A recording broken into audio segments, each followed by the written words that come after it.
ይህ ሰሞንኛ የተሰኘው ዝግጅታችን ነው። ዛሬ በሰሞንኛ ዝግጅታችን ዲፕሎማሲያዊ አርበኝነትና የኢትዮጵያ የባህር በር ጥያቄ የሚለውን ርዕሰ ጉዳይ ይዘን መተናል። ከኔ ጋር እንግዳዬ ፕሮፌሰር ብሩክ ኃይሉ በሻህ አሉ። ፕሮፌሰር ብሩክ ኃይሉ በሻህ በሰሜን ካሮላይና ኤንቲ ዩኒቨርሲቲ የፖለቲካል ሳይንስና ዓለም አቀፍ ግንኙነት መምህር፣ በአዲስ አበባና ጅጅጋ ዩኒቨርሲቲዎች ዓለም አቀፍ ግንኙነትና ፖለቲካል ሳይንስ የፒኤችዲ ተማሪዎችን የሚያማክሩ፣ የሚፈትኑ፣ የሚያስተምሩ ናቸው። በሀገር ውስጥና በውጭ ሚዲያም በቢቢሲ ኢንተርናሽናል፣ ዶቼ ቬሌ፣ በቪኦኤ የአፍሪካ ጉዳዮችን በተመለከተ ትንታኔ የሚሰጡ ምሁር ናቸው። ከዚህ ቀደም በዩኤስ አሜሪካ የኢትዮጵያ ልዩ መልእክተኛ ከፍተኛ ዲፕሎማትም የነበሩ፣ በዩኔስኮ የኢትዮጵያ ቋሚ ተጠሪ ሆነው አገልግለዋል። ዋሽንግተን በሚገኘው የኢትዮጵያ ኤምባሲ በምክትል አምባሳደርነት አገልግለዋል። ዲፕሎማሲያዊ አርበኝነትና የኢትዮጵያ የባህር በር ጥያቄን በሚመለከት እርሳቸው የትምህርት ዝግጅታቸው ለዚህ ብቁና ጉዳዩንም የሚያውቁ ናቸው ብለን መርጠናቸዋል። አብራችሁን ቆዩ። ፕሮፌሰር እንኳን ደህና መጡ። እንኳን ደህና ቆያችኝ። አመሰግናለሁ። እንግዲህ እንደሚታወቀው አሁን የኢትዮጵያ የባህር በር ጥያቄ በይፋ መጠየቅ ጀምሯል። ከዚህ በፊት ኢትዮጵያና የባህር በር ጉዳይ በይፋ የሚነሳ አልነበረም። እንደ ነውር ተደርጎ የሚቆጠር ነበረ። ኢትዮጵያ እንደሚያውቁት እርሶ በታሪኳ በኋላም እርሶም እንደሚያነሱልን ከባህር በር ጋር የተቆራኘ ታሪክ ያላት ናት። ከአዶሊስ፣ ከዘይላ፣ ከዳህላክ ደሴቶች ጋር የተገናኘ ታሪክ ነበራት። በ1991 በፈረንጆች አቆጣጠር ለውጡ ከመጣ በኋላና የኢህአዴግ መንግስት አገሪቱ መምራት ከጀመረ በኋላ የባህር በር አልባ ሀገር ሆናለች። በጊዜው የባህር በር ጥያቄን ማንሳት አይቻልም ነበር? እሺ፣ አመሰግናለሁ።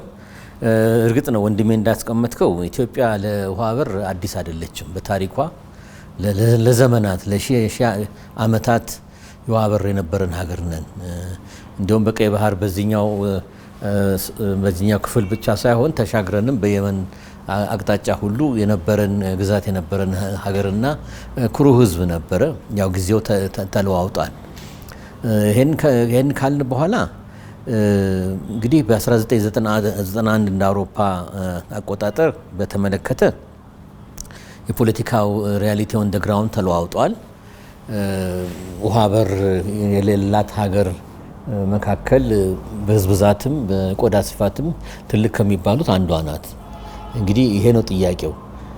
ከዚህ ዘመን ጀምሮ ስልጣን ላይ የነበሩት መንግስታት ሪሊ በህገ መንግስት በዓለም ኮንቬንሽኖችን በዩኤን በመሳሰሉት ህግ ወደኛ ቢያደላም ቅሉ እና መብት ቢሰጠን ቅሉ ውሃ በር ማግኘቱ ማለት ነው ያን ያህል ጉጉት እንዳልነበራቸው ነው የሚታየው። ይሄ ብቻ አይደለም። በዛን ወቅት ማንሳት ራሱ እንደ ጠባጫሪ እንደ ጸረ ሰላም የሚቆጠርበት ጊዜ ነበር። እንዴት ይሄ ህዝብ ያኔ 55 60 አይሞላም በግምት እንዴት እንዲህ ታፍኖ መውጫ መግቢያና መውጫ በር አያስፈልገውም ወይ ተብሎ ቢጠየቅ ነው ይሄ የማይጠየቅ ውግዝ የሆነ ጥያቄም ነበር። በዩኒቨርሲቲም አካባቢ ብዙ ሰው አያነሳም፣ እንኳን በመንግስት ስርዓት ውስጥ ማለት ነው። ይሄ ተገቢ አልነበረም። እንደ ልበልህ በተለይ የኤርትራን ነፃ አገር ሉላ ሀገር ሆና መወሰዱ ላይ በተመለከተ ከሱ ጋር በማያያዝ እንደ ድፍረት የሚቆጠርበት ጊዜ ነበር። ስለዚህ ሪሊ ህዝቡ ጠይቋል። አፍ አውጥቶ ባይጠይቅም የፖለቲካ ትኩሳቱን በማየት ዝም ቢልም ውስጡን ቢያጉረመርምም ምሁራኖችም አካባቢ አልፎ አልፎ እንደነ ዶክተር ያዕቆብ የሚጽፉ ነበረ። ግን አብዛሃኑ ይሄ አይነኬ ጉዳይ አድርጎ በመውሰድ ከመንግስት ጋር ያጣላኛል በሚል እያወቀው ወደ ጎን ያደረገው ጉዳይ ነበርና በጣም ሪሊ ያሳዝናል። ስለዚህ እኔ እውነቱን ለመናገር የህዝብ አስተሳሰብ ለሀገር መቆርቆሩ በተለይ ውሃ በርን በተመለከተ በልጦ ነው ያገኙት። የመንግስት ፖሊሲና በጊዜው ወደ ኋላ እንደቀረ ነው። እንግዲህ ማለት በጠቅላይ ሚኒስትር መለስ ጊዜም በጠቅላይ ሚኒስትር ኃይለ ማርያም ጊዜ ባልሳሳት ማይነሳ ጉዳይ ነበር። በተለይ ጠቅላይ ሚኒስትር መለስ ጊዜ ሁለት እድሎች ነበሩ ይህንን ሬክቲፋይ ለማድረግ ሜቢ ኋላ እንመጣበታለን። ያንን እንኳን እድል ለመጠቀም ኮንሲደር ለማድረግ እንኳን ሊጠቀም ለማሰብ ህሳቢ አድርጎ ለመነሳት እንኳን ያልፈለገ ፊቱን ያዞረ አመራር ነበር ማለት እንችላለን። ግን ይህንን ጉዳይ ለምንድን ነው ተደርጎ ሊቆጠር የቻለው አይነኬ ሊሆን የቻለው የሚለው ነገር በዲፕሎማሲ ሰርክሉ በአካዳሚክ ሰርክሉ አካባቢ የሚነሱ ነገሮች አልነበሩ? ምንድነው ጉዳዩ? ይነሱ ነበር። እንግዲህ ጉዳዩ ምንድነው? ከቅድም ጠቆም እንዳልኩ ከኤርትራ ነጻነት ጋር ነው። ኤርትራን ስናገኛ ከራስ ካሳር እስከ አሰብ ድረስ በሚል የጊዜው ኢህአዴግ ፖሊሲ ያና 4 ነጥብ አድርጎ ያስቀመጠበት ሁኔታ ነው። ውሃ ብሎ ሲጠየቅ ከኤርትራ ህልውና ጋር ሪሊ ወይ የመላተም ወይ እንዴት ኤርትራ ነጻ ወጣለች ተቀበሉ የሚል ነገር እንዳለ መቀበል እንደ ሬቤል እንደ ተቃዋሚ ተደርጎ የሚታሰብበት ሁኔታ ነው ነበረ። ለምሳሌ የኤርትራ ህልውና እንዳለ ሆኖ እኮ ውሃ በርም አንድ ሀገር ሊኖራት ይችላል። ግን በዛን መልክ ጥያቄው ሊስተናገድ አልተፈለገም። እንዲያውም ይሄ ነው ፓብሊክ ሴንቲሜንቱ የነበረው። እንዴ አዲስ አበባ ያለው መንግስት ምንድነው ሞር ኮንሰርንድ የሚሆነው ለኢትዮጵያ ብሔራዊ ጥቅም ነው ወይስ ለጎረቤት ሀገር ራሷን ለቻለች ነጻ ለሆነች አዲስ ሀገር ለኤርትራ ነው ብሎ ውስጡን የጉምጉምና የመታማትም ሁኔታ ነበረ። ኦፍ ኮርስ እዚህ ላይ እንግዲህ መርሳት የሌለብን 6ቱ ዓመት እስከ 6 ተኩል ይሄዳል። ከ1991 እስከ የባድመ ችግር እስከመጣበት ድረስ የአሰብና ምጽዋን መጠቀም ሁኔታው ኢትዮጵያ ትጠቀምበት ነበር። አግሪመንትም ነበረ። በዛን ወቅት ፒውርሊ ኮሜርሻል የሆነ ነበረ። ነገር ግን የሁለቱ መንግስታት ግንኙነት ከ6 ዓመት በላይ ሊዘላ አልቻለም።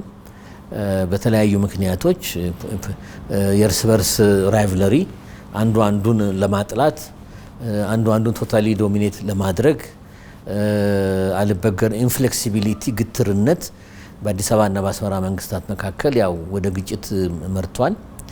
ያው ሞር የባድመን ሁኔታ ለኛ ይገባናል የሚለው ጥያቄ ሲንጓለል ከጀብሃ ሻዕቢያ ጊዜ የመጣ ጥያቄ ነበር። ያ ኮሚቴን ቢያቋቁሙ ሁለቱ መንግስታት ሶሉሽን ወይም መፍትሄ ሊገኝ ሳይችል ቀርቶ ወደ ሚሊተሪ እንቅስቃሴ ላይ ሄዶ ባድመን የአስመራው መንግስት ሊቆጣጠር ችሏል። የሱም ደግሞ ምላሽ በኢትዮጵያ በኩል ያው የምናውቀው ነው። አስከፊ የሆነ 2 ዓመት ጦርነት ተካሂዶ ውጤቱም በኢትዮጵያ አሸናፊነት ነው የተጠናቀቀው። ምናልባት ፕሮፌሰር ብሩክ ወደዛ ከመሄዳችን በፊት ጥሩ ነጥብ ነው እያነሱ ያሉት። በጊዜው 1991 ወይም በእኛ 1983 ወዲያ ማለቴ ነው የፖርት ወይም የባህር በር ለመጠየቅ የሚያስችል ታሪካዊ፣ ህጋዊ፣ ዲፕሎማሲያዊ እንትን ነበር። አፐርሃንዱ ነበረ፣ የሚቻልበት ነበረ። ቴዎሬቲካሊ ነበረን፣ ኖርማቲቭ በህግም አኳያ ነበረን። ግን ሁልጊዜ ፖለቲካል ዊል እንለዋለን። ስልጣን የያዘው መሪ ፓርቲና መንግስት ቁርጠኝነቱ አልነበረውም። ፍላጎት እንደውም ቁርጠኝነት ብቻ ሳይሆን ፍላጎትም ያለው አይመስልም። ኢትዮጵያ ውሃ በር ያስፈልጋታልና በዛ መልክ በደንብ ኔጎሽየት አድርገን ለዘለቄታው ከትውልድ የሚሸጋገር አግሪመንት እናድርግ የሚል የለም፣ አልነበረም፣ አናይም። እንግዲህ ይህንን መሪው ፓርቲ ውስጥ ያሉ ሰዎች ነው የሚያውቁት። ለዚህም ነው ቅድም ያልኩትን ስሞታና መታማትም ደረጃ የተደረሰው። ምንድን ነው ይሄ ነገር የሚል ነገር በኢኮኖሚው በንግዱም ስናይ ሞር ሪስትሪክሽን አልነበረም ከሰሜን ወደ ደቡብ። ከደቡብ ማለት ኢትዮጵያ ማለት ወደ ሰሜን ወደ ኤርትራ ግን ብዙ የኢትዮጵያ ባለሀብቶች፣ ነጋዴዎች፣ ባለሀብቶች ሲንቀሳቀሱ በነፃነት ኤርትራ ውስጥ ገብቶ ኢንቨስት ሲያደርጉ ንግድ ፍቃድ ማውጣቱ ሲንቀሳቀሱ አናይም። ግን በደቡብ አኳያ ግን ያየን እንደሆነ ከመረብ ደቡብ ማለት ነው ኢትዮጵያ ውስጥ ወንድሞቻችን ናቸው። እንደ በፊቱ እንደ ጥንቱ በሰፊው መንቀሳቀስ፣ ቢዝነስ መክፈት፣ ኩባንያ ማቋቋም ኢቭን ወደ መጨረሻው ላይ ሁሉ ሆርን ኦፍ አፍሪካ ሚል ባንክ ሁሉ ባለሳሳት ኦንድ የሆነ በኤርትራኖች በኩል የመሳሰለ ብዙ ከጋራዡ ጀምረህ ኢንሹራንስ ኩባንያ ሌላም ትልልቅ እንትኖች አስመጪዎች፣ ኢምፖርት ኤክስፖርት የመሳሰለ ሁኔታ እንደገና በከስተምሱ ላይ ያየን እንደሆነ ከላይ እቃ ይመጣል፣ ይራገፋል፣ ያለ ታክስ ቀጥታ መርካቶ ሄዶ ይቆማል። ይሄ ፋክት ነው፣ ዝም ብሎ ስሞታ አይደለም። እስከ ሞያሌ ድረስ ይሄዳል። ሞያሌ ተሻግሮ ደግሞ እቃ ተጭኖ ይመጣል። ያለ ታክስ ኢትዮጵያ መርካቶ ውስጥ እንትን ይላል። በጊዜው የመርካቶ ህብረተሰብ የተጎዳበት ሁኔታ፣ የህዝቡ ማጉረምረም፣ ታክስ እኛ እንከፍላለን የማይከፍል አካላት የቢዝነስ ኢንትረስቶች መጥተው አላረለ ዳምፕ ያደርጉታል። እሱ ላይ ያኔ ትዝ ይለኛል ትልቁ ፖፑላር ነገር ይሄ ዲቪዲ ነበር እንደ ጉድ። ይሄ ቪኤችኤስ እንግዲህ ሚዲያ ሰው ስለሆንክ ነው አንተ። ቪኤችኤስ ቤታካም እና የመሳሰሉት ሁሉ ወፍራሞቹ ነበሩ። ዲቪዲው እንደ ጉድ ያኔ ሸክም ነበር ተሸከመ እንትን ለማለት እንዲህ አድርገው ሁሉ ዋጋችን ይሰብራሉ የሚለው ሁሉ ስሞታ ነበር እና ለመቋቋም እንትን ነበር በደንብ አዎ ነበር ይቋቋም አይቋቋም አክቹአሊ እንትን አልልም፣ ግን ፖፑላሪ አካባቢ ይሁን ምን ይሁን አንድ ነገር ጽህፈት ቤት ጊዜ አይከፈት ምን ይበል ሪሊ እንትን ዲቴሉን እንትን ባልልም እንደተከታተል ነው ነበረ። ሀሳብም ነበረ ባንክ ለማቋቋም እና የመሳሰለው ከኢንሹራንስም ሁሉ አልፎ ማለት ነው። ስለዚህ እነዚህ ነገሮች ናቸው እንግዲህ የሁለቱን ግንኙነቶች መንግስታት ወጣት መንግስታት ልበልህ በጊዜው እየቆጥንትን እያለ እያደር እንግዲህ በኢትዮጵያ ያለው መንግስት ሊሚት አለው ወደሚል ሁኔታ እንደሄደና ነገሮችን ለመገደብ ጥረት እንደሚያደርግ ግን ከመረብ ሰሜን ወደ ያለው የኤርትራ መንግስት ተቀባይነት እንዳላገኘ ንግግራቸውን ፌል እያደረገ ኮሚቴዎቹም ቢመላለሱም ሶሉሽን ሊያገኙ ሳይችሉ ቀርተው ከዛ ወደ አውትራይት የሆነ ሚሊተሪ ኮንፍሮንቴሽን እና ቴሪቶሪያል ኮንቴስትድ ኤሪያዎች የሆኑት እንደ ባድመና የመሳሰሉ አካባቢ ኦኪፓይ ማድረግ ይሄ ደግሞ በአዲስ አበባ መንግስት በኢፒአርዲኤፍ መንግስት ተቀባይነት ልንቀበለው አንችልም ብሎ ፓርላማ ተጠርቶ ይሄን ሪያሊቲ ህዝብ እንዲያውቀው ተደርጎ ወደ ጦርነት ገቡ ማለት ነው። ስለዚህ ኢኮኖሚክ ራይቭለሪ ያለ እና the way we perceive things አንዱ ሁለቱም ሀገር እንደ ልብ መንቀሳቀስ የኢትዮጵያ ሳይድ ግን በኢትዮጵያ ብቻ እንጂ ከመረብ ተሻግሮ ሄዶ ኢኮኖሚክ አክቲቪቲ ምን ማድረግ እንደማይፈቀድለት ፖርትን በተመለከተ ግን ምጽዋና አሰብን የመጠቀም ሁኔታ እንደነበረ ፋክቶች የሚያወጡ። ስለዚህ እቺ ኤክስፐሪመንት አክሰስ ቱ ደሲ ልበልህ በኢትዮጵያ አድሚኒስተርድ አይደለም፣ ሁለቱም ፖርት በኢትዮጵያ ቁጥጥር ስር አይደለም።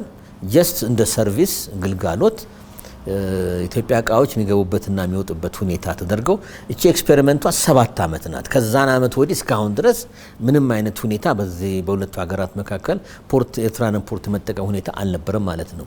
ስለ አሰብ ለምሳሌ ኦይል ሪፋይነሪ ኢትዮጵያ ሀብቶች ነበሩ። ለምሳሌ በአፄ ኃይለ ሥላሴ ጊዜ ሁለቱንም ኢትዮጵያ መንግስት ኢምፔሪያል ኢትዮጵያ ደርግም ይጠቀም ነበር፣ ምጽዋንም አሰብንም። ያው ምጽዋ ለሰሜን ኢትዮጵያ ነው የሚሆነው ጎንደርን ይዘህ እስከ ትግራይን ይዘህ፣ ግን አሰብ ግን ሆል ኦፍ ኢትዮጵያ ከወሎ ጀምረህ ነው የሚያገለግለው። ሞር አሰብ ለኢትዮጵያ ጠቀሜታ አለው እንጂ ለኤርትራ የለውም። ርቀቱ 1000 ኪሎ ሜትር በላይ ነው ከላይ ከሃይላንድ ኤሪትሪያ ታች ድረስ ማለት ነው።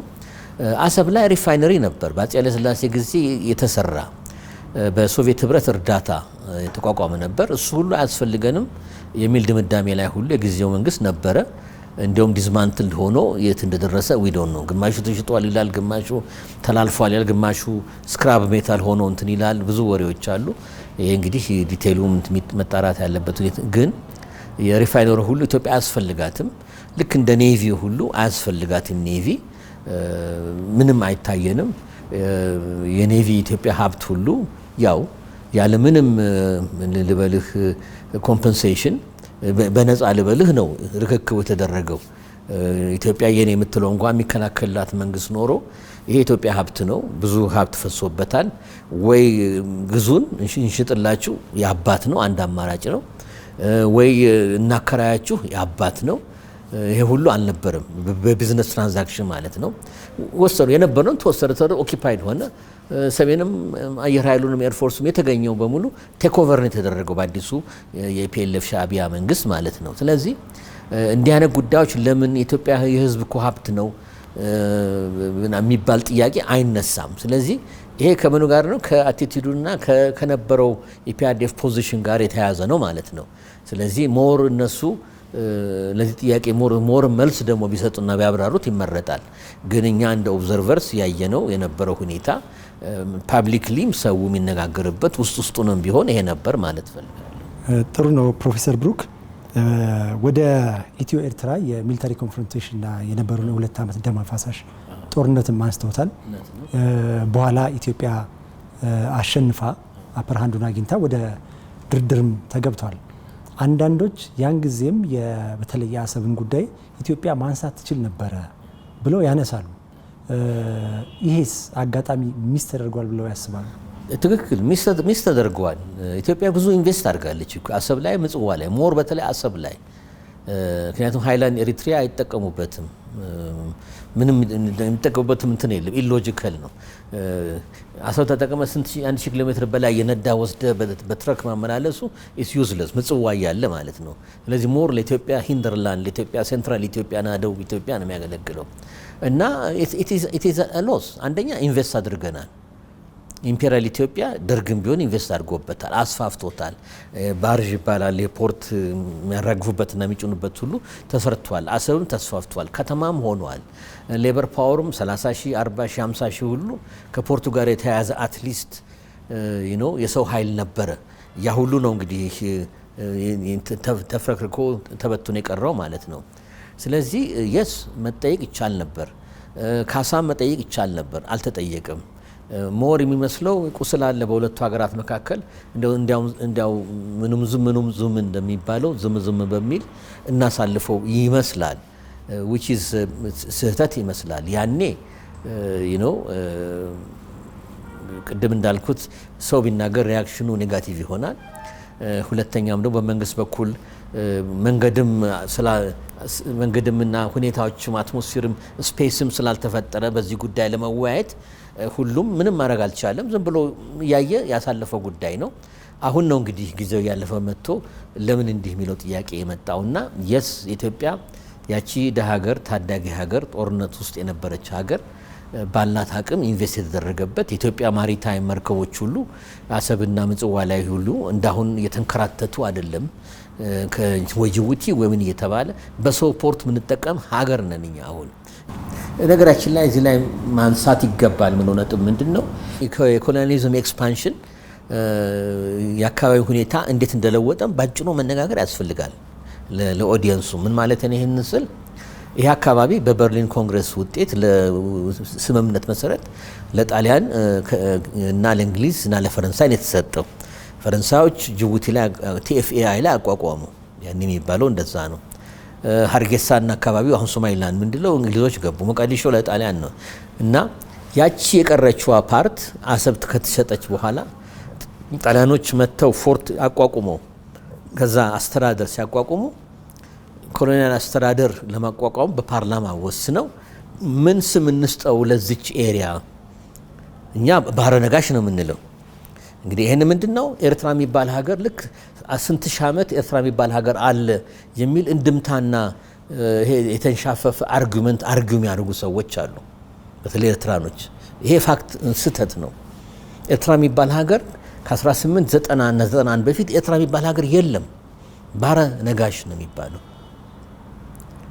ኤርትራ ታዲያ እንዴት ሊባል ቻለ የሚለውን ስናይ የጣሊያን ፓርላማ ተሰብስቦ ኮሎኒያል አስተዳደር አቋቁሞ ከምጽዋም ወደ ላይ መጥተው አስመራ ላይ አስተዳደርና ርዕሰ ከተማውን አስመራ ላይ ሲያደርጉ ምን ስም እንስጠው ብለው ተነጋግረዋል። ፓርላማ ምን ስም እንስጠው? አንዱ ሳባ ነበር ተነጋገሩት። ኩዊን ኦፍ ሺባ ሌጀንደሪዋ ሳባ ንግስተ ሳባ ማለት ነው። አንዱ የቀረበው እሱ ነው፣ በፓርላማ የተነጋገሩበት። አንደኛው ደግሞ ሌላ ስም ሲመርጡ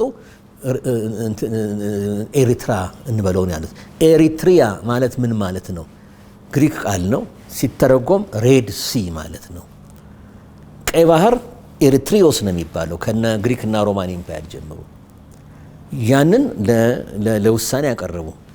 ሬድ ሲ ማለት ኤሪትሪያ ማለት ነው እንጂ የሀገር ስም አይደለም፣ የህዝብ ስም አይደለም እስከምናውቀው ድረስ። 1890 ላይ ነው ስም ሲያመጡ ወሰነ። የጣሊያን ካቢኔና ፓርላማው በህብረት ወሰኑ። ሲወስኑ አይ ይሄን ቴሪቶሪያችን አዲስ ቴሪቶሪ ኤርትራ እንበለው አሉ። ስለዚህ ኤርትራ ብለን ስንነጋገር ከዛን አመት ወዲህ ነው እንጂ ወደዛ ኤርትራ የሚባል ሀገር የለም ወይም ኤርትራዊ ዜጋ የሚባል ህዝብ የለም። ይሄ ፋክት ነው። ባህረ ነጋሽ ነው የሚባለው። አሉላ ነበሩ በፊት ገዢው። ዶጋሊም አለ፣ ያው የምታውቀው ነገር አለ፣ ብዙ አለ። አድዋ በኋላ የነበረውን ሁኔታ ሁሉ በዝርዝር ብዙ ማየት እንችላለን። ግን ያኔ ራሱ ኤርትራ የሚባል ሀገር የለም፣ ኤርትራ የሚባል ሰው የለም የለም። ኬንያም ስንሄድ ለምሳሌ እንግሊዞች ስም ሲሰይሙ ከኢትዮጵያ ከታች ሞያሌ ታች ድረስ ኮንትሮል ካደረጉ በኋላ ምን ብለው ሲሉ ማውንት ኬንያ የሚባል አለ። ማውንት ኬንያ ኮሎኒያሊስቶች በአካባቢ ስም ወይ ጂኦግራፊካል ወንዝ ይሆናል ወይ ማውንተን ይሆናል ወይ ጂኦግራፊካል ለየት ያለ ነገር ሊሆን ይችላል እና ዩዥዋሊ በዛ ነው ሪላይ አድርገው እና ኤርትራንም በዛ መልክ ነው ባህሩ አጠገብ እዛ ስለሆነ ሬድ ሲ ያሉት። በጣም ኢንትረስቲንግ ፖይንት ነው ያነሱት ፕሮፌሰር ብሩክ። በቅርቡ የኤርትራው ውጭ ጉዳይ ሚኒስትር ኦስማን ሳላህ ከካይሮ ሄደው ከአቻቸው ውጭ ጉዳይ ሚኒስትሩ ጋር ንግግር ነበራቸው እና አሁን ከሚያነሱ ጋር በጣም ስለሚገናኝ ነው። ምንድን ነው ያሉት? የቀይ ባህር ጉዳይ የቀይ ባህር ድንበርተኞችን ነው የሚመለከተው። ይሄ እንግዲህ ሾርኒው ይታወቃል፣ ኢትዮጵያን አይመለከትም ለማለት ነው። ሪሊ ኢትዮጵያን አይመለከትም? በሚገባ ይመለከተናል፣ በሚገባ ይመለከተናል። አሁን እኮ ኢትዮጵያ አይመለከታቸው ሲሉ እኮ ያቺ አጭር ታይም ሴግመንት እኮ ናት በዓለም በቀይ ባህር ታሪክ። እንግዲህ ከደርግ ድረስ ነበረ። ከደርግ በኋላ የፒአርዲኤፍ ጠቅላይ ሚኒስትር መለስ መጡ። እቺ እንግዲህ 27 ዓመት እንጂ ከዛ ውጪ ለዝንተ ዓለማት ኢትዮጵያ ቀይ ባህር አክሰስ ቱ ሲ የነበራት ሀገር ናትና ይሄ ውሃ አይቋጥርም። ሾርኔው ምንድነው? ትክክለኛ ቃል ነው የተጠቀምከው። ሾርኔው አይመለከታችሁም እናንተ ላንድ ሎክድ ሀገር ናችሁ ለማለት ነው። አው እነሱ የፈለጉትን መመኘት ማሰብ ይችላሉ ማለት የግብጽ ተወካይ የኤርትራም ተወካዮች ግን እንደዛ ስላሉ ኢትዮጵያ አክሰስ ቱ ሲ ለጊዜው የለንም እንጂ ራይት መብት የለንም፣ ወደ ቀይ ባህር ለመመለስ መብት የለንም ማለት አይደለም። አሁን ሞር ግን ጎልቶ እንዲወጣ የረዳው ሪያሊቲ የሚኖር ምንድነው? ይሄንን አክሴፕት የሚያደርግ መንግስት መጣ። ልዩነቱ ይሄ ነው። በማ የሚመራው በዶክተር አብይ አህመድ የሚመራ መንግስት ህዝቡ መጥቆ ሄዷል። መንግስት የኢትዮጵያ መንግስታት ወደ ኋላ ቀርተዋል እስከ ጠቅላይ ሚኒስትር ኃይለ ማርያም እንግዲህ የአሁኑ መንግስት የህዝቡን ፍላጎትና ስሜቱን ትክክል ነው ያመጣው። እንዲያውም ቀደም እያለ እየሄደ ነው። ይሄን በምን ተመሰክራለ? ፖለቲካል ሪያሊቲ ምንድነው? ህዝቡ በጣም ኦቨርዌልሚንግ የሆነ ድጋፍ ለዚህ ሀሳብ ኢትዮጵያ አክሰስ ቱ ሲ ማግኘት አለባት የሚለው ህዝብ ድጋፍ እየሰጠ ነው። አይደለም እንዴ? ፋክት ነው። ምሁር በለው የተማረ በለው ያልተማረ በለው ገበሬ በለው የፈለገውን በለው ኢትዮጵያዊ ከዳር እስከ ዳር ሰሜን፣ ደቡብ፣ ምስራቅና ምዕራብ በዚህ ጉዳይ ላይ ህመማችን ልንድን የምንችለው በዚህ ነው በሚል የተቀበለውና መንግስት ከህዝብ እና ከሀገር ናሽናል ብሔራዊ ኢንትረስት አኳያ በመሆኑ ትልቅ ድጋፍ የመንግስት አግኝቷል። ፋክት ነው ይሄ። እንዲያውም ግፋበት ነው ሰው የሚለው አይደለም የፋክቱ። ስለዚህ እነዚህ በሾርኒ አትመለሱም ምን ቢሉ ነው መታገል እንዳለብን ነው የሚታየው። እንግዲህ መታገል ስንል የተለያየ ትግል ስልት አለ። ህመማችንን ተቀብለን አጎንብሰን መኖር ወይም ቀና ብለን እንደ ሀገር እንደ ትልቅ ሀገር 5000 ዓመት ታሪክ እንዳላት ሀገር በተቻለን ዲፕሎማቲካሊ መታገል። ይህንን መንገድ መርጠናል ነው ምለው። አሁን ኦፍ ኮርስ ሾርት ኦፍ ቫዮለንት ሾርት ኦፍ በጉልበት በስተቀረ ኦል ኦፕሽንስ ሰላማዊ ሆኑ ነን ሚሊተሪ እና ነን እንትን ሆኑ እንከተላለን በሚል እንደ ግብ ደግሞ መንግስት እንደ ፖሊሲ አስቀምጦታል። በድብብቆይ ሳይሆን በጭለማ ሳይሆን ፊት ለፊት ያን በምን መልክ ይደረጋል ስንል በ55 በ60 ዓመት 99 ዓመት በ150 ዓመት ሊዝ በኮንትራት አትሊስት ብለህ መነጋገር ይቻላል። ያንን በ99 ዓመት ሊዝ ስናገኝ ለምሳሌ ሶማሊላንድ እንደተሞከረው ስናገኝ ማለት ነው ራሳችን ፖርት መገንባቱን፣ ራሳችን ማስተዳደሩን፣ ራሳችን የሰው ኃይል ማንቀሳቀሱን ሁሉ ተቆጣጠር ማለት ነው። ከዚህ ጋር በተያያዘ አንድ ነገር ልንገርህ። ከሶማሊላንድ ጋር ያለፈው ጥር 2016 ንግግር ስንጀምር ነርቨስ ከሆኑት ሀገራት ከተለመዱት ሀገራት ተጨማሪ ጅቡቲ ነበረች አንዷ። የወለፌንዳ ነገር ኦፈር አደረጉን። ታጁራን ለምሳሌ የወለፌንዳ ይኸው ታጁራ አለ። እኛም እንኳን ስለሰጉ ነው ወደ ሌላም እንዳንሄድ ነው። ምክንያቱም ከኢትዮጵያ እኮ አስቡ ስንት ቢሊዮን ዶላር ይሸመጠጣል በየአመቱ። ይህን አትርሳ። 2 ቢሊዮን በደንብ ይገኝበታል። እና ምንድነው ተባለ? ታጁራን ይኸው ታጁራ አለላችሁ ብትፈልጉ ውሰዱና ተባለ። ከኛ በኩል ሪስፖንስ ብዙ አልነበረም። እኔም ስከታተል ነበር። እንግዲህ ዮሌፌንዳ ነው ለሚያሰኝ ደፍሬ ለምንድን ነው ከይቅርታ ጋር ነገር ግን ይላል ያወጡት እንትን ሁለታችንም እናስተዳድረዋለን። እንዲህ አይነት ጨዋታ የለም። ከሰጡን ይሰጡናል። ሁለት ሰው መኪና ሾፌር ላይ መሪ ላይ ሊቀመጥ አይችልም። ይሄ ባይሆን ይመረጣል። ይሄ ጉዳይ ከደህንነትም ጋር ኦፍ ኮርስ አዎ፣ ደህንነት ጋር እቃው የኛ ነው። ሚሊተሪ ነገሮች ሊገቡ ይችላሉ። ምን አይነት ነገር ልክ ጋብዘህ እንትን ግፋው እንደሚባለው ነገር እኮ። ስለዚህ እቺን አይነት ጨዋታ መቼም የኛ ህብረተሰብ ባህላችን ምንም የዝንብን ምን ያቃል ምንለው ምን ተማም ኮራበት ህብረተሰብ ነውና እቺ ነገር ሪሊ ማይጥምና የወሌፌንዳ ስራ ተደርጓልና ይሄንንም አንፈልግም ለማለት ነው። ለኛ ልክ ሶማሊላንድ ጋር ጥሩ ደረጃ እንዲሄድ ነው ሁሉ 20 ስኩዌር ኪሎ ሜትርስ እንደፈለግን እንገባለን እንወጣለን። እቃችን ይገባል ይወጣል። ገንዘባችንን በቢሊዮን እናፈስበትና እናሳድገዋለን አለ አንሪስትሪክትድ በሆነ ሁኔታ ምን ጠቀምበት ይሆናል ማለት። ስለዚህ ለኢትዮጵያ ይሄ ነው የሚያስፈልገን ለጥያቄ መልስ እንጂ ለሰርቪስማ ጥሩጥሯን ነገር ገንዘቧን ካንተ ሸመጥጣለሁ ነገር ግን ምንም አይነት እንትንነት ሳይኮሎጂካል ሆነ ሪል ኦነርሺፕ አይኖርህም የሚለው ነገር ለኢትዮጵያ ለዘለቄታው ምን ላይ ስለማይሆን ሪሊ ሁልጊዜ ስጋት ላይ ያለ ሀገር እንሆናለን ማለት ነው። ሳይኮሎጂካሊ በዚህ መልክ ነው ማየው። ዓለም አቀፍ ተሞክሮስ ምን ይመስላል? ይሄ ጥያቄ የባህር በር ያላቸው ሀገራት ከዚህ በፊት ተመሳሳይ ጥያቄ ጠይቀው በዲፕሎማሲያዊ መንገድ የተገኘበት ዓለም አቀፍ እንትን ካለ እሱን እስቲ። በጣም ጥሩ። ወደ አፍሪካ መለሳለሁ። ለየት እንዲል ከአውሮፓ ልጀምርና ወደ አፍሪካ መጣለሁ። አሁን ምሳሌ አውሮፓ ብዙ ላንድ ሎክድ ሀገራት አሉ። ስዊትዘርላንድ አለች፣ ኦስትሪያ አለ፣ ሃንጋሪ፣ ቼክ ሪፐብሊክ፣ ስሎቫኪያ አለች፣ ዘርቢያ ራሱ መውጫ የለውም።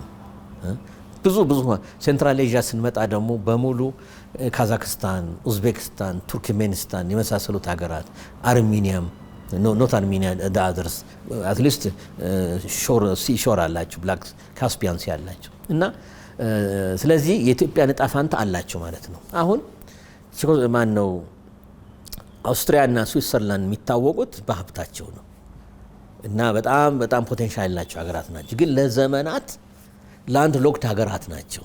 ስለዚህ እንዴት ኢኮኖሚያቸው ያድጋል እንዴት ብንል በሚገርም ሁኔታ አንሪስትሪክትድ በሆነ ሁኔታ የሚከተሉትን ፖርቶች ዘረዝረዋሉ ይጠቀማሉ። አንደኛ ራይን ሪቨር አለ። አውሮፓን 6 ሀገር የሚያቋርጥ ሀገር ነው። ሽዋርዝዋልድ ይላሉ ጀርመኖች፣ ማለት ጥቁሩ ፎረስት ጫካ ይባላል። ደቡባዊ ፓርት ጀርመኒ ያለ ነው። ከሱ ጀምርና እስከ ኖርድ ዜ ሰሜን ሴ ወደ ስካንዲኔቪያ ነው የሚገባው።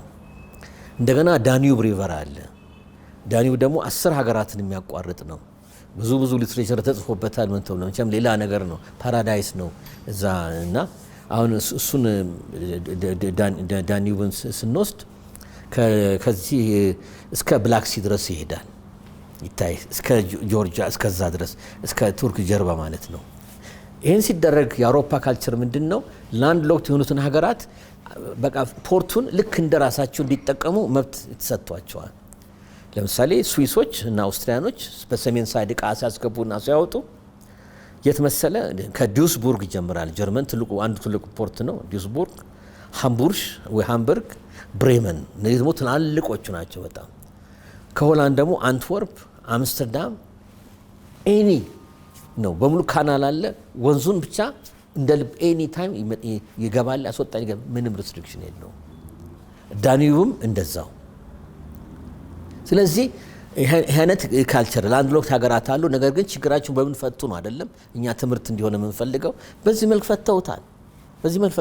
ፈተውታል። አሁን ለምሳሌ ኦስትሪያኖች በዳኒዩብ ይጠቀማሉ፣ በራይንም ይጠቀማሉ። ዳኒዩብን የወሰነ እንደሆነ የሄድና ትሪየስቴ የምትባል ፖርት አለች አድሪያቲክ ሲ ላይ። ትሪየስቴ የጣሊያን ፖርት ናት። እንደ ልባቸው ይጠቀማሉ። የጣሊያን ፖርት ነው። 80 ኪሎ ሜትር ነው ከኦስትሪያ ቤዚካሊ። እኛ 60 ነው ከአሰብ ከሬድ ሲ ይቅርታ ማለት ነው። እንደገና ደግሞ የስሎቬኒያ ደግሞ ፖርት አለች አንድ ታወቀ ፖርት እዛ ላይ የሚጠቀማሉ። ስለዚህ ችግር የለው ማለት ነው። ላቲን አሜሪካም ስንወስድ ምሳሌዎች አሉ። እርግጥ ቺሊና ፔሩ ቦሊቪያን ላንድሎክድ ሀገር ናት፣ እንድትወጣ እንድትገባ ሁኔታ አለ፣ ተዋግተውበታል። መጨረሻ ላይ ግን አትሊስት የመስማማት ሁኔታ አለ።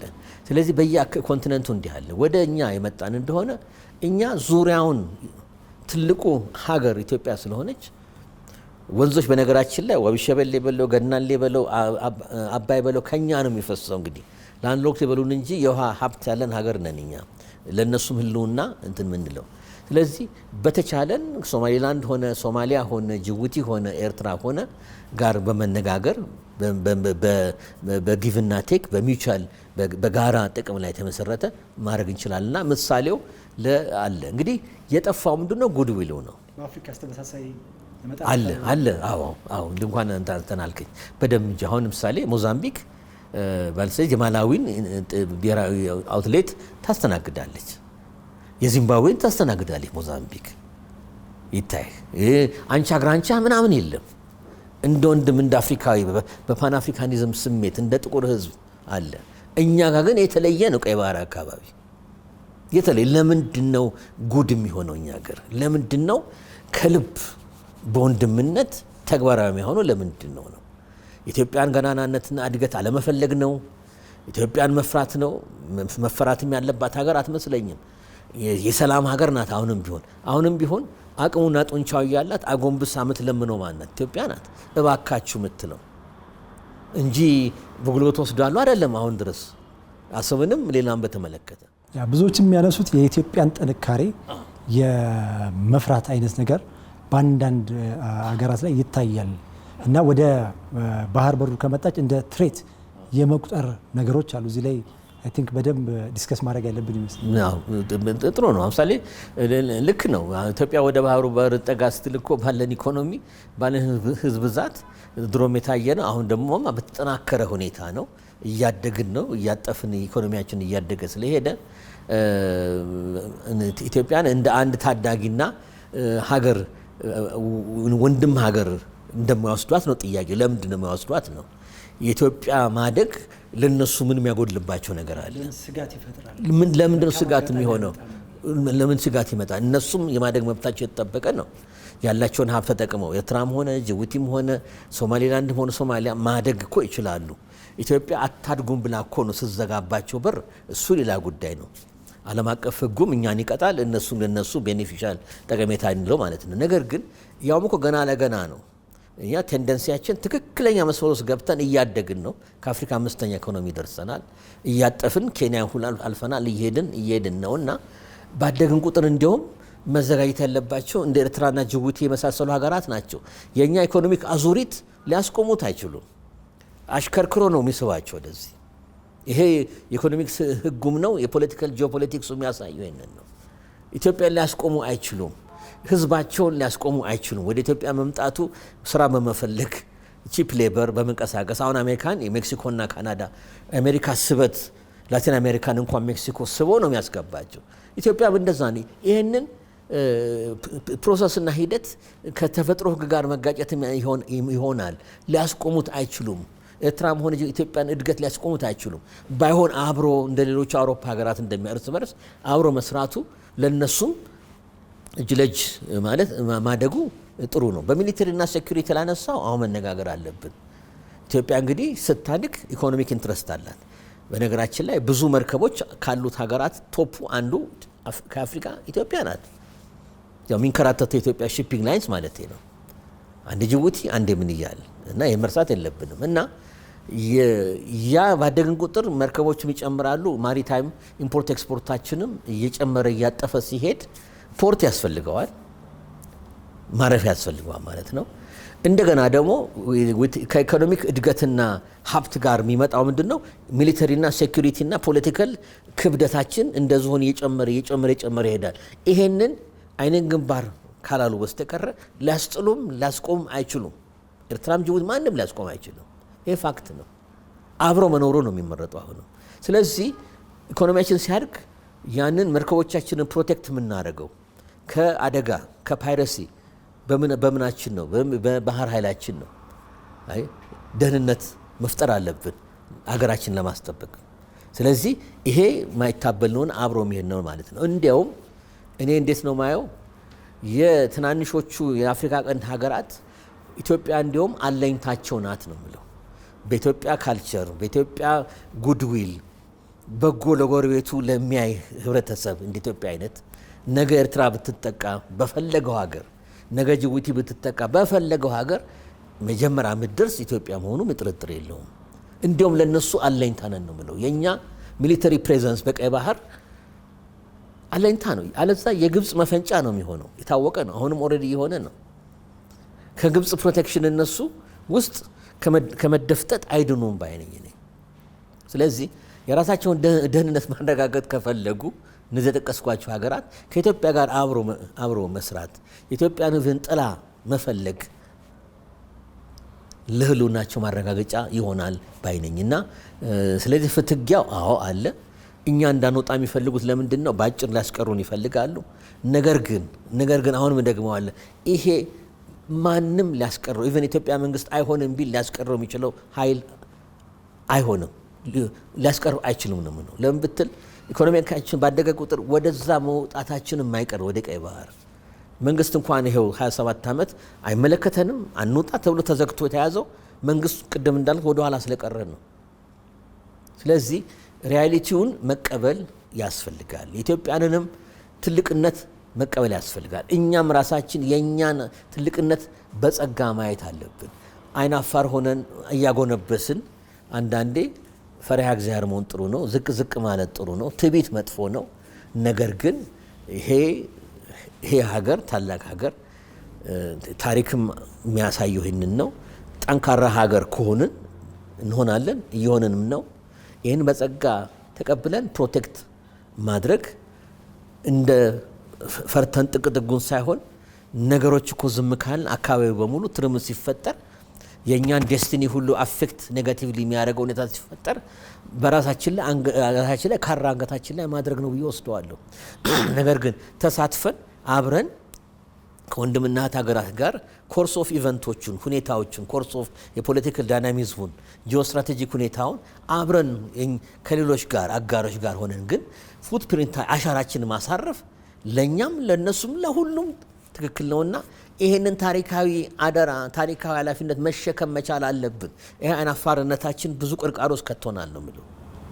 ምናልባት ኢትዮጵያ የጅቡቲ ፖርትን በአሁኑ ሰዓት ተጠቀማለች። ሌሎችም የኬንያ ላሙ ቅድም እንዳነሳ ነው የራሷ አስተማማኝና ደህንነቱ የተጠበቀ የባህር በር ቢኖራት ከሌሎቹ ጋር በባህር በር የመተሳሰሩ ነገር ይቆማል ማለት ይቻላል? እንደዛ የመከራከሪያ መቅረብ በጣም ጥሩ ጥያቄ። በምንም አይነት አይቆምም። ኢትዮጵያ ኢኮኖሚ ባደገ ቁጥር አንድ አይደለም፣ ሁለት አይደለም፣ ሶስት አይደለም፣ 5፣ 10፣ 15፣ 20 ፖርትም ያስፈልገናል። አሁንም ለምሳሌነቱ ሊሚትድ በሆነ የአውሮፓ ሀገር ስንወስድ አሁን ስዊሶች 18 ፖርት ነው የሚጠቀሙት፣ ኦስትሪያኖችም 18 ፖርት ነው የሚጠቀሙት። ለምን? በቃ በሜትሪክ ቶኑ በየቀኑ የሚመጣው የሚገባው የሚወጣው አለ እና ኢትዮጵያም ይታይ ደቡብ ኢትዮጵያ ማለት ከላሙ ድረስ ነው እንዳልከው። እንደገና ደግሞ የሳውት ሱዳን መሸጋገሪያ ኢትዮጵያ ናት ፖርት ፍለጋ። ኡጋንዳ በነገራችን ላይ አንዱ ምሳሌ ኡጋንዳ በታንዛኒያ በኩል አዲስ ሬል ሁሉ በእንትን ጀምረዋል መስራት 1300 ኪሎ ሜትር ይሆናል። ከኢንቴፔ ካምፓላ ወደ ታንዛኒያና ኡጋንዳ ቦርደር ላይ ያለች ትንሽ ፖርት እያለሙ ነው ታንዛኒያኖች በጋራ ከኡጋንዳ ጋር። ስለዚህ እንዲህ ሁኔታች ስለዚህ በአንድ የአንድ ሀገር ኢኮኖሚ በአንድ 2-3 ፖርት ብቻ ላይ እንትን ላይ የሚቆም አይደለም። አሁን አሜሪካን ራሻ ማየት ነው። አሜሪካ ነገር መቶ ስንት በላይ ፖርት ነው ያለ፣ ያውም ትላልቅ ፖርት ከሳን ዲዬጎ ጀመረ፣ ከሲያትል ጀመረ እስከ ባልቲሞር እስከ ሃድሰን አፕስቴት ኒውዮርክ ስቴት በሙሉ ዙሪያውን ብታይ በሙሉ ፖርት ነው። ለምን? ዲማንዱ ብዙ ነው። ኢትዮጵያ ባደገች ቁጥር እያንዳንዱ ፖርት አለዛ አንድ ሁለት ላይ ምንቆይ ከሆነ ኮንጀሽን ልክ ትራፊክ እንደምናየው መተሳሰር እንደሚመጣው ለሎጂስቲክስ ማያመችም መተሳሰርም ይኖራል።